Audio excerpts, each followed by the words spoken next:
Humanity has always looked at the stars and wondered.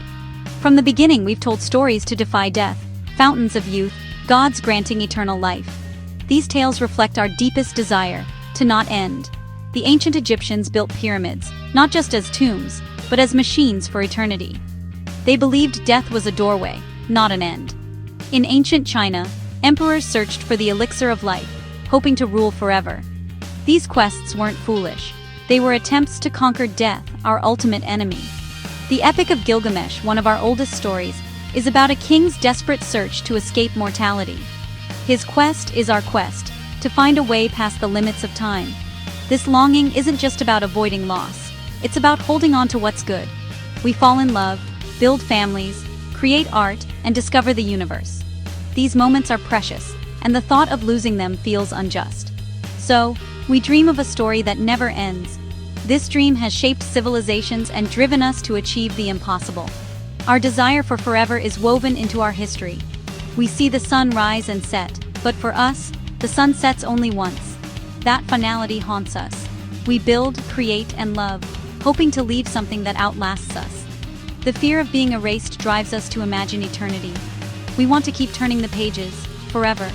The dream of immortality is as old as humanity itself, and it continues to shape our future. Why do we want to live forever? At the core, it's fear. Fear of death, of the unknown, of losing ourselves. This fear is primal, built into our DNA, but our desire for immortality goes deeper than survival. It's about preserving our identity, our memories, joys, and sorrows. Death threatens to erase all that makes us who we are. To live forever would mean our story never ends. It's also about control, mastering our fate, deciding when our story ends, if at all. Immortality is the ultimate fantasy of control. We want our lives to matter, to leave a mark that time can't erase. We build legacies, but time erodes everything. Monuments crumble, memories fade. Even the longest life is a brief flicker in the cosmos. Immortality offers the chance for a truly lasting impact. Imagine the knowledge, skills, and good one could do with unlimited time. The desire to live forever is also the desire to keep learning, growing, and making a difference. We want to be remembered, to matter beyond our brief existence. Our longing for more life is a longing for meaning. We hope to outlast the darkness, to keep our story alive. The fear of being forgotten drives us to seek eternity. We want to be the authors of our own destiny. To live forever is to have the final say over our existence. That's why we cling to life. The search for immortality has moved from myth to science. Today, scientists use genetics, AI, and regenerative medicine to chase the dream of eternal life. We're learning to read and edit DNA, targeting the genes that control aging. The goal: treat aging as a condition to be cured, not a fact of life. Imagine turning off the aging process, keeping our bodies young. Artificial intelligence offers another path, uploading our minds to computers, preserving our memories and personalities as data. Some dream of living on as digital beings, exploring virtual worlds or the stars. Cloning and regenerative medicine could let us grow new organs, replacing failing parts as we age. Our bodies become machines to be repaired and maintained. These technologies are about more than living longer. They're about defeating our biological limits. The hope is powerful, but so is the fear, that our biology is flawed, a ticking clock we must disarm. The new alchemists wear lab coats, not robes. Their tools are genes and code, not potions. The quest for immortality is now a scientific frontier. We are engineering our way out of death, one discovery at a time. The dream is no longer just fantasy. It's a real urgent pursuit. But every breakthrough brings new questions. What if we succeeded? Eternal life sounds like victory, but every prize has a cost. Our bodies and minds are built for a finite existence. What happens after centuries? Would our memories fade? Our minds become strangers to our own past? Immortality could create new inequalities, a world divided between mortals and immortals. Overpopulation, resource scarcity, and social divides could follow. Would we stop having children, losing the renewal of new generations? Emotionally, would endless life dull our appreciation for beauty and love? The urgency that gives life meaning might vanish. An endless tomorrow could strip our days of passion and purpose. The dream of forever could become a nightmare. Motivation comes from knowing our time is limited. Remove the finish line, and urgency dissolves. Infinite time could lead to boredom, repetition, and a loss of purpose. The challenges and discoveries that make life exciting might lose their flavor. Our priorities, family, love, meaningful work, are shaped by mortality.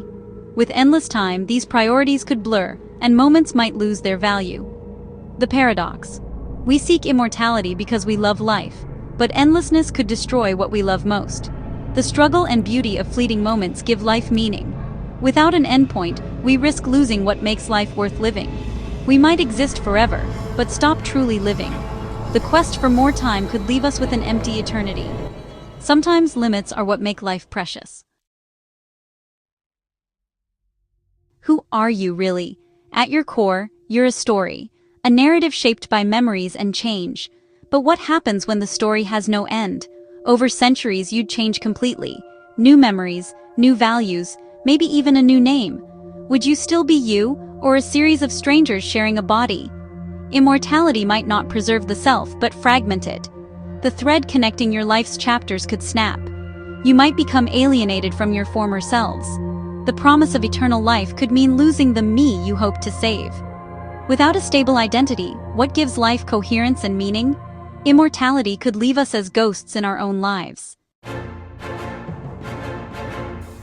Immortality is now an industry, not just a dream. Biotech companies and pharmaceutical giants invest billions, selling hope. But who benefits? At first, only the wealthy will afford these treatments. The gap between rich and poor could become a chasm between the long-lived and the short-lived. The industry shapes our values, making aging something to fear and fight. We risk forgetting the wisdom and beauty that come with age. The pursuit of immortality becomes a business, driven by profit, not the common good. Progress for some may leave the rest behind. The dream of eternal life could be sold to the highest bidder. Our obsession with longer life can distract us from living well now. We pour resources into life extension. But what about solving today's problems? Disease, poverty, the environment?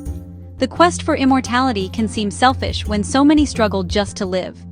Personally, worrying about aging can rob us of presence and joy. Life becomes a project to manage, not an adventure to live. In trying to escape death, we may escape life itself. We risk trading vibrant, messy living for sterile longevity. More years don't guarantee more meaning. The real challenge is to live fully, not just longer. That's a quest worthy of our attention. Wanting more life is natural.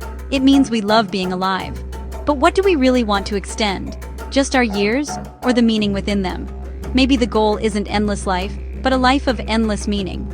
We should question the promises of immortality and consider the risks. Limits give our lives shape, urgency, and beauty. Mortality encourages us to love deeply, learn eagerly, and act with purpose.